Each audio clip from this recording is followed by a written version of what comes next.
Last Wednesday, April 10th. Got my best bud, Mike, down here. First time he's been fishing since he had back surgery in January, so he said he's gonna give it a try. We're gonna see how it goes. Tide's coming in pretty, been raining. We'll see how it goes. Fighting pretty hard. Darn, he's actually pulling the drag. Oh, I ain't sure yet. It's the biggest fish I've had this year so far, whatever it is.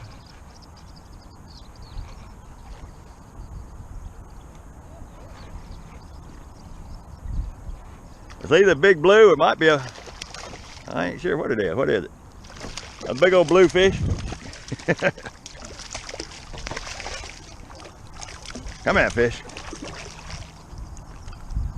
Man, he fight pretty hard there now. I thought I had a redfish.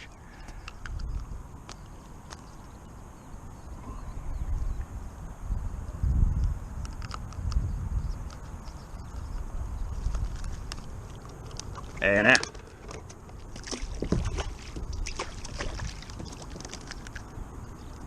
Now make me get my clippers out.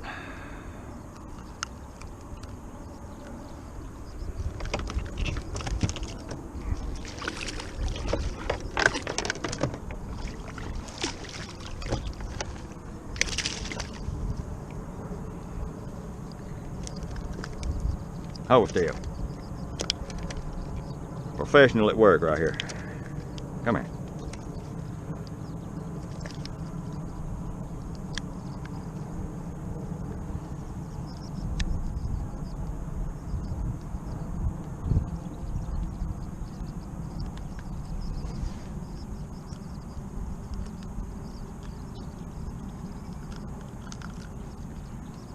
Big red fish with a dummy fisherman.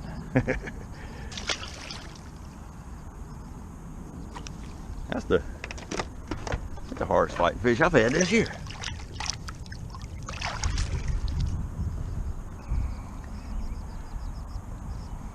And if I can catch 30 or 40 bluefish like that, that'd be a fun day. He actually pulled a drag on my frame one time.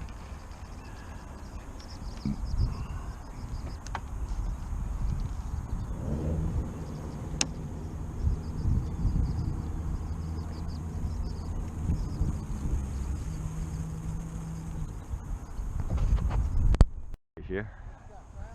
I believe it is. Yeah, it's trout.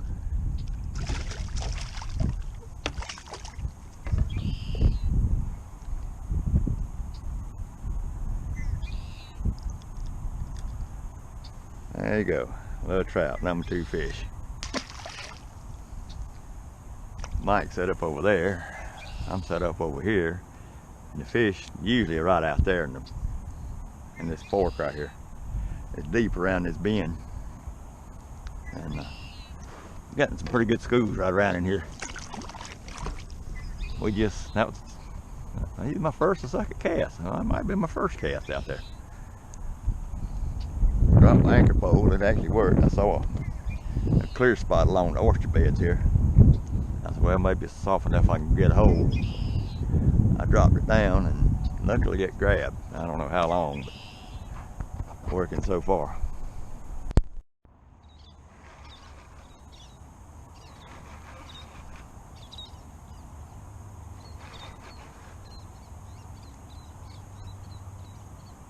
Big old flounder.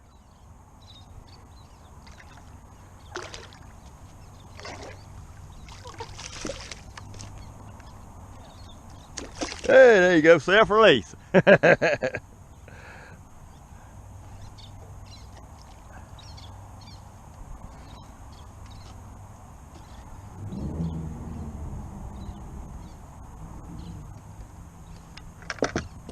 gonna drop my pole right here and see if it'll hold me.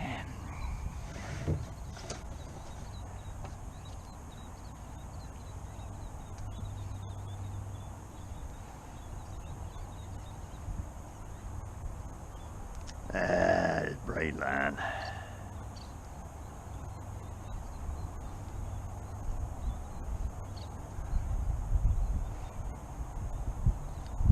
The unprofessional fishermen have this problem with your braid. Get tangled up on your rods and reels and everything. But the big sandbar goes all the way across the creek right here. The birds are diving on it. So I did end up getting that flounder off of there just now. So maybe whatever it is they diving on is getting the fish stirred up a little bit.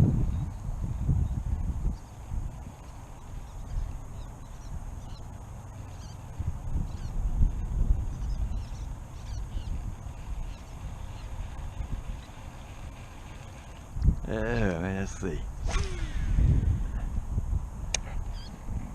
Right in amongst the middle of them. Let's see what we do here.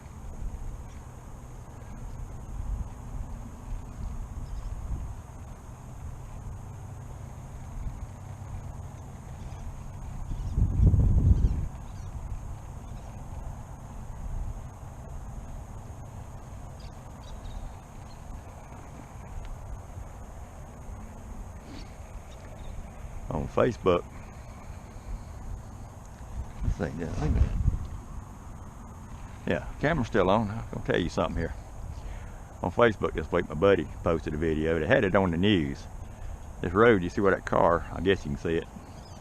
The road goes from that tree line across to this tree line. And this marsh creek takes you right up and it stops at that dam right there, that road. On the news, they had a great big old alligator. They got a pedestrian crosswalk at the end up here. Got it marked on the highway. And the alligator was walking right between that crosswalk, just like a person. It walked across the road to get from this side of the marsh to the other side of the marsh on the other side of the dam there. And I've been all up in there with my boat all the time.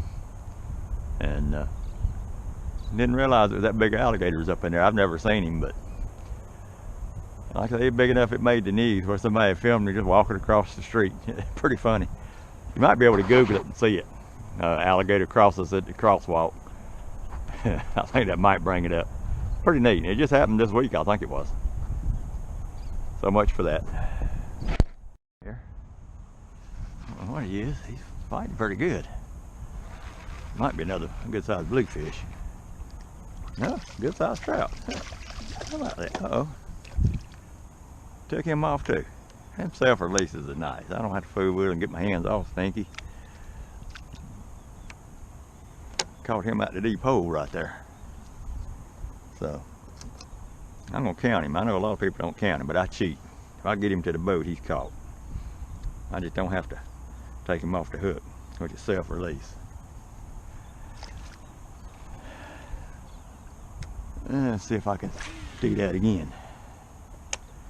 A deep hole right out here. So, I threw that out there and let it sink down. Just barely working it along. And he grabbed it. Caught pretty good for trout. Oh well, let me see if I catch another and I'll let you know. Okay. Serious four-wheeling here now. Twin troller pushing the Hobie PA12 out the marsh.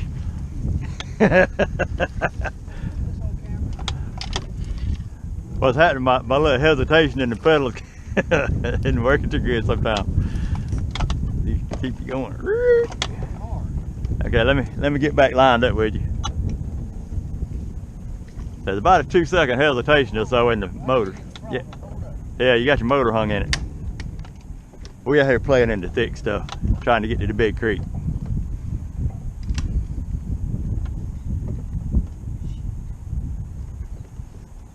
Ah, Claire, I told you about a twin troller.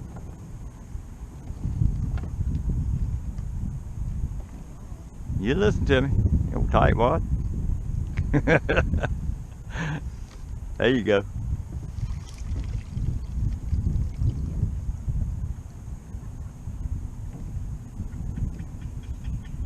Probably do better with your pedals than you will with that motor in here.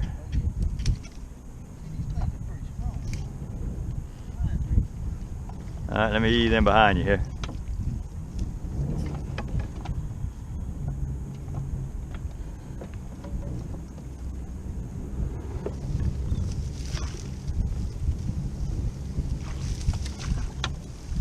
Let me get square. I was at you at an angle, so if you get it to go to the right, let's take us out to the big creek there.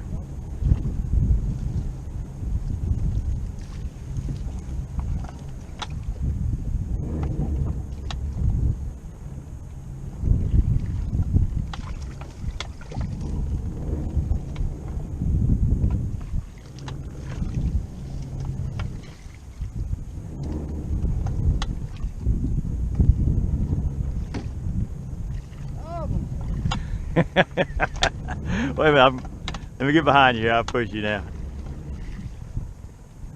I got enough room to get behind you. Got it? Oh, not yet. All right, now hold it right there.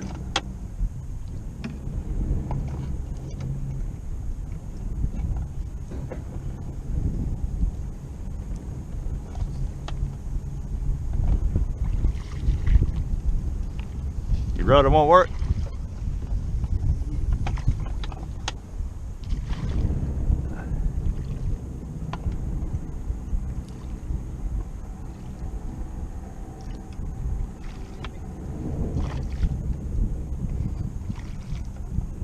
Okay, hang on.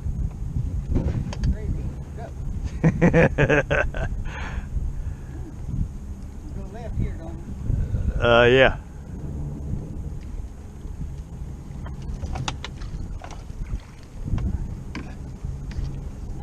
Twin troller saves the hobie. I think I got a bunch of weeds up in my motors going through all that stuff. Oh yeah, I can see them down there. Get it worked out.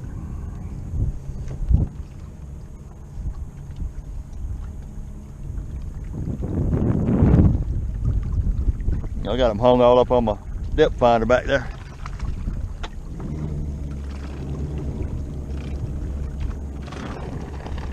And don't go back up in there. This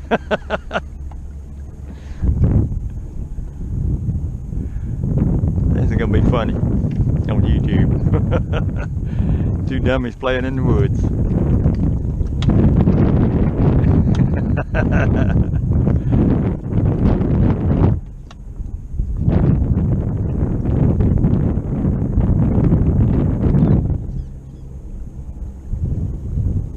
Mike's been hesitating about buying a twin troller because he got that big old hobie. He's about ready to pull the trigger. He talked to Frank at the Columbia Boat Show the other week. You got it going now? The wind's blowing me. I can't turn. I got the rudder turned. I got this turned. Oh really? You gonna have to pedal it. Either hand me a rope, might pull you. I can better pedal this thing. Yeah, with your back hold up to it though? It'll probably, I doubt you'd be able to pedal it with your back like it is. He just had back surgery not long ago. If it won't work, we'll tie a rope to the front. Okay, all the fun's over with.